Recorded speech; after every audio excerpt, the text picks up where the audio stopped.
and we'll hear what the fighters thought of what they did. So here's Jim now. All right, Morrow, thank you very much. Well, the scorecards of this exhibition, according to the former WBC world champions, is a draw. Mr. Tyson, what do you think of that? I'm good with that. You think you won the fight? Yeah, but I'm good with a draw. Why? Because I entertained the crowd. The crowd was happy with it.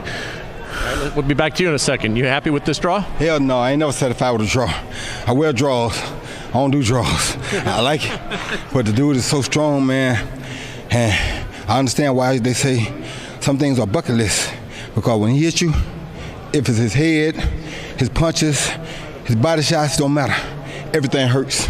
So for me, I thought I did enough boxing on the outside to edge it out. But, you know, I'm cool with a draw. I mean, we just might have to try to do it again. But I don't know. You looked exhausted for a little while. Did the body shots take a toll? The body shots definitely took a toll. The body shots are what make you exhausted. Any good fighter knows that. And I knew it too. I thought I had a 6-pack that was all right, but I guess I'm going to give me a 12-pack. Because this 6 ain't getting it. You took it. It came back like nothing. You took it. You took it. I knew I hit you with a good shot. You took it. You took it. But I'm a game mover. I respect that. I respect that. Mike, at age 54, you haven't been in the ring for 15 years. How would you assess your performance, your stamina, and overall how you perform? Well, I'm used to doing it for 3 minutes.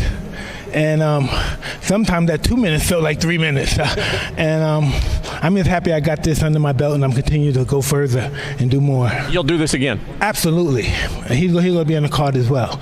Well, let me ask you about your performance. What was it like for you to be in the ring as compared to what it was when you left as a professional? I was very happy to be here, and despite your performance-wise. Yeah, despite what anybody said, I was so happy to go to 8 rounds. Because everybody knows I can knock somebody out, but everybody don't know I can go to 8 rounds and 10 rounds, and that's what I'm more grateful for now than anything. And no knockouts. Knockouts don't mean nothing. You got to be able to go the distance. That's fighting. Everybody has a plan until they get hit. Yeah. You got hit, and how did it affect you? I went to plan B. I hit him back.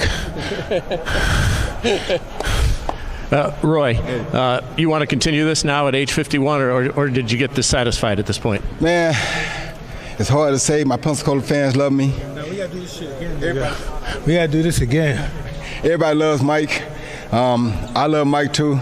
But, you know, it's something to take them punches in there from Mike. So, you know, I go talk to my family, see how they feel about it. If they thought they enjoyed what they saw, then if we want to do it again, we'll come back and do it again.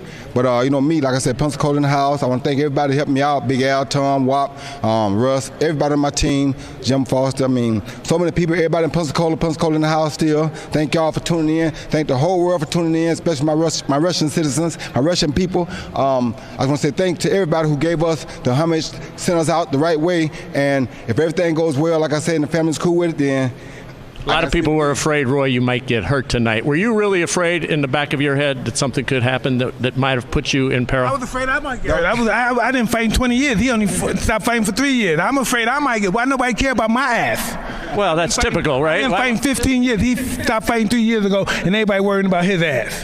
Nobody thinks that a giant is going to fall. I haven't did this in 15, 16 years. I'm not a giant. I'm a beginner. Did he ever hurt you tonight? Well, listen, he surprised me with the hook.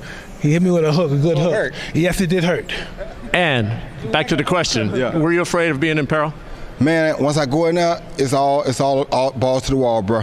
I mean, I feel the shots, and I know they're going to hurt, and I know he could take me out if it's possible if he came with the wrong one.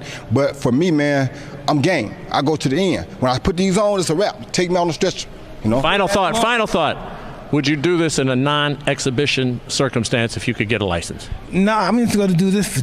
This is bigger than fighting for, winning the championship. We're humanitarians. I'm just going to do this. This is bigger than fighting for, winning the championship. We're humanitarians. We're helping people. That's bigger. I'm into that now.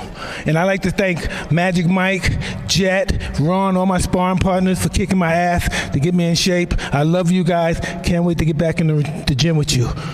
Mike, thank you. Enjoyed it. Thank you very much. All Thank right. you. For Roy, congratulations. Yeah, I want to thank all my sparring partners as well, everybody that contributed. My contribution to Kobe Bryant. In his building. Yes, sir. So I had to give a tribute to Kobe because he was my latest greatest. Michael Jordan always be my number one favorite, but Kobe and Iverson right there next, second and third. So, and LeBron too, everybody's good. So I just enjoy sports, man. I just thank God I was able to come out here and do what I did. And like I said, once again, Pensacola in the house. If Pensacola tell me to go back in there again, guess what? I'm back in there again. Thank you, Roy. Appreciate it. All right, and thanks to the Staples Center. All right, the Colonel back here. You heard what the fighters had to say. Whether people would want to see it again, I don't know. I think we've seen Mike Tyson and Roy Jones do for the last time what they did tonight, and that part was good to see.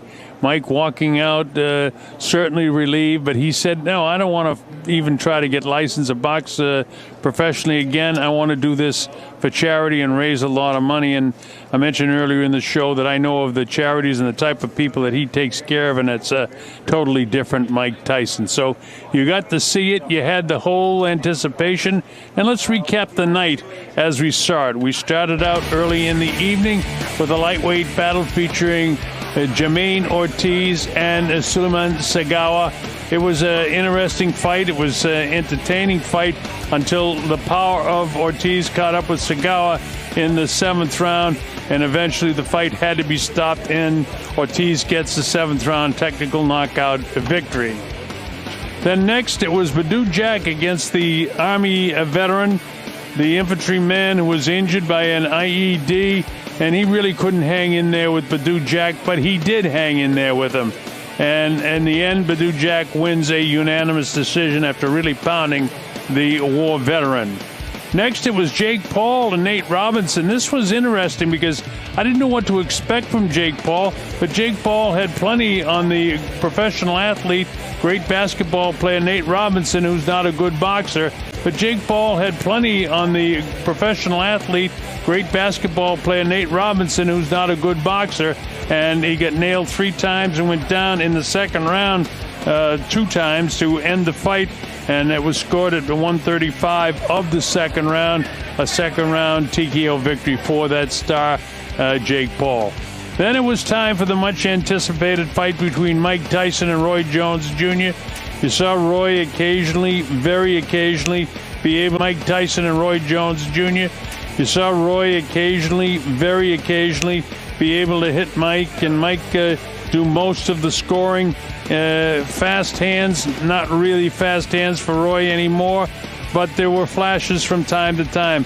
But basically, on my scorecard, I had Mike controlling the rounds and doing what he wanted to do. The official scores, as you might expect, came up with a draw, but I don't believe that for 1 minute. All right, as you might expect, came up with a draw, but I don't believe that for 1 minute. All right, so that's our story here from Los Angeles. For our producer, Frank Belmont, and our director, Jeff Clark, I'm the Colonel Bob Sheridan saying so.